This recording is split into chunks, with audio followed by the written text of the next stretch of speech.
Hello there guys, and welcome back to the channel. So I have been slowly but surely revisiting Act 6.1, and I'm actually just about to start 6.16, so I kind of need to hurry up with these specific guide videos.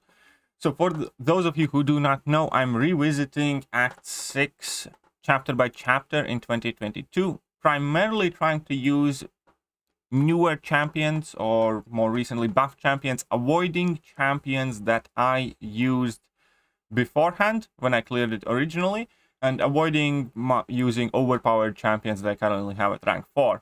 I do all of this content using 5-star rank 5s, 6-star rank 2s, 6-star rank 3s, basically. I do know that for some it's still quote-unquote 2 strong champions, but there is not much I can do with my current, champion. I can't de-rank my champions just so I could use them for these videos, or alternatively, I'm not prepared to rank up all the 5-star champions that I have in my roster that I already have ranked up as 6 stars, because I generically do not rank up any new 5 stars, with a couple of exceptions, Quicksilver and Callan being some of them this month.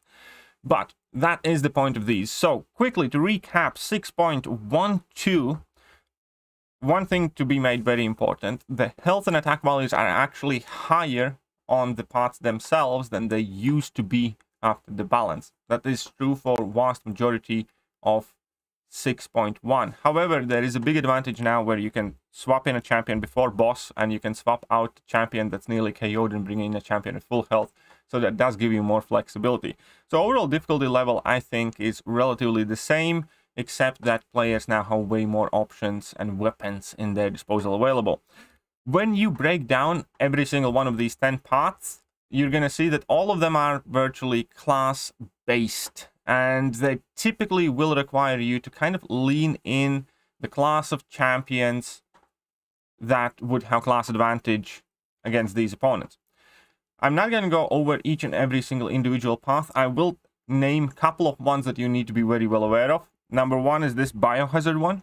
Virtually all the fights have Biohazard, therefore it is extremely important that you have a bleed immune champion. And as well, before the path end, there is somewhat annoying Korg with Biohazard with special attack heal block, so definitely have a counter for that. Other than that, individual counters are definitely needed for this aggression armor Iron Man, because keep in mind, if he's going to have any armor ups on while below 15% health, he's going to auto block you. And even for more so, if you're not super aggressive throughout the fight, as soon as he reaches 4 armor ups, you're going to be in trouble because he's going to auto block you all of your regular hits. The trick here is to bait out heavies and retaliate with heavies of your own, or use champions that spam armor breaks like crazy. However, you can easily use champions that have some sort of power mitigation or form of petrify, and then just heavy counter virtually everything they do. More noticeable paths that you also need to be aware of is definitely the spite path, which again, because all champions that are mystic basically says that you ideally will lean towards champions of science class, because there are several champions who either cannot gain buffs, therefore completely ignore spite, and there are even more science champions who have access to petrify, and therefore you can reverse the power gain of spite. Just important to be prepared for the fights there, and be aware that there's also going to be a Mephisto, so ideally having somebody incinerate immune on your team will help. And that is pretty much it. None of the rest of these paths themselves are individually super annoying. Now we do have this lane where we have Agent Venom and Kingpin, where ideally you do have somebody like Storm, Bishop, or somebody else who has that passive stun Shrug of Mechanics, Storm Pyramid X for instance. Other than that, all of the fights have a special delivery global here. And special delivery global is quite straightforward node where you basically have 15 regular hits until you have to launch special attack, or you can start degenerating. So it's kind of rule of thumb things to avoid. You want to avoid champions who have like 6-7 basic hit combos and who quickly amass their combo count. I completely, for instance, forgot about this node and brought in Quicksilver, and then I realized that I'm in quite a bit of trouble. However, Quicksilver can still be used for some of the problem fights here if you manage like parry heavy level 2 rotation. Also, champions with power gain will perform the best. Champions like Hyperion or champions, Mystic champions with Nullify if you're going up against buffs, or Mordos, or I don't know, Odin with improved power gain, Icarus, things like that. Champions who have extra power coming in without needing to necessarily strike the opponents. And also, as a general rule of thumb, typically parry-heavy champions will do well, especially if you have single or double hit heavy attacks, because as we all know, heavy attacks reward you more power per hit. Therefore, it is much easier to reach whichever special attack you want before you have to throw it to avoid degeneration.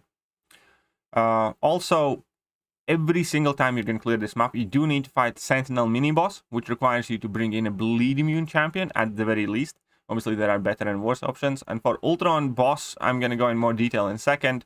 But the base idea is that you either need shock immunity or a way to deal with EMP modification, which can be via using champion that does not gain any buffs, like Red Guardian, Spider-Man 2099, or even Quicksilver, again with parry heavy level 2 mechanic, or champions that just naturally do not have buffs, and be very wary of dexing, because every time you dex, they're going to get the EMP modification charge.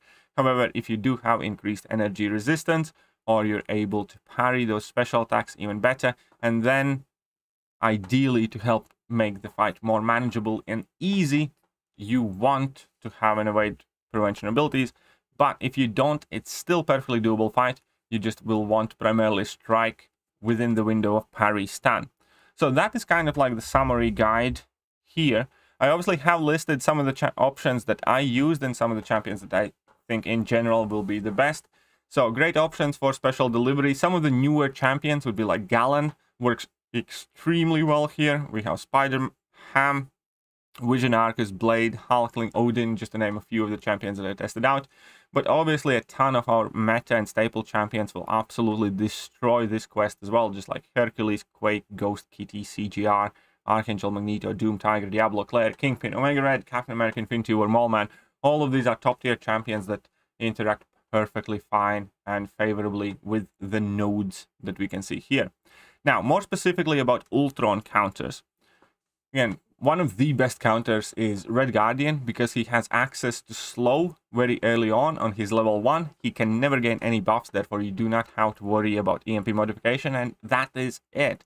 You have switched off everything that could potentially be dangerous in this fight. You don't have to worry about Spite, you don't have to worry about Evade, you don't have to worry about EMP modification.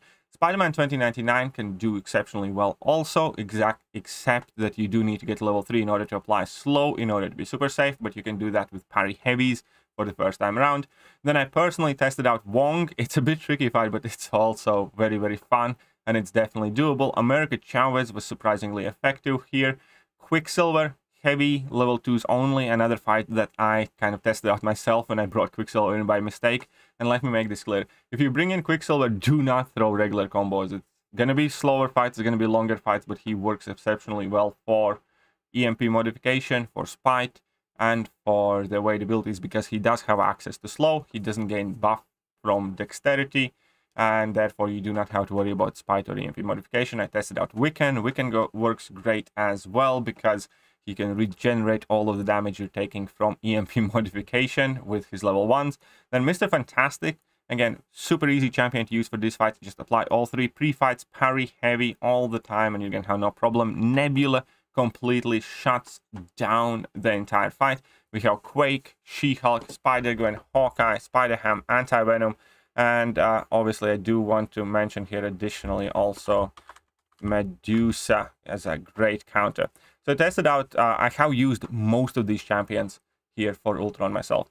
The only other thing that I still haven't paid, extra attention to is this Ultron fight. Again, keep in mind you will be able to sub in a champion before this mini-boss. So if you don't have a bleed immune counter, you can sub it in here instead of having to bring in a counter from the beginning. And here the most important node is Biohazard. Bubble Shield kind of makes it more annoying, Prey in the Weak slightly.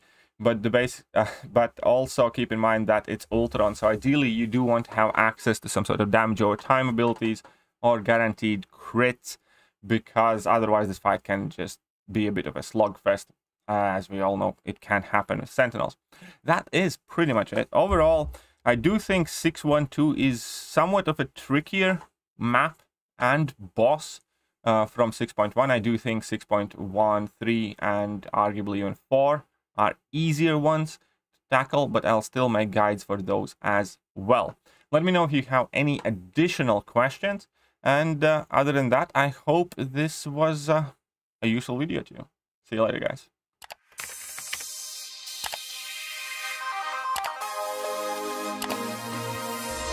Hello there, guys, and welcome back to the channel. So we have all the information about the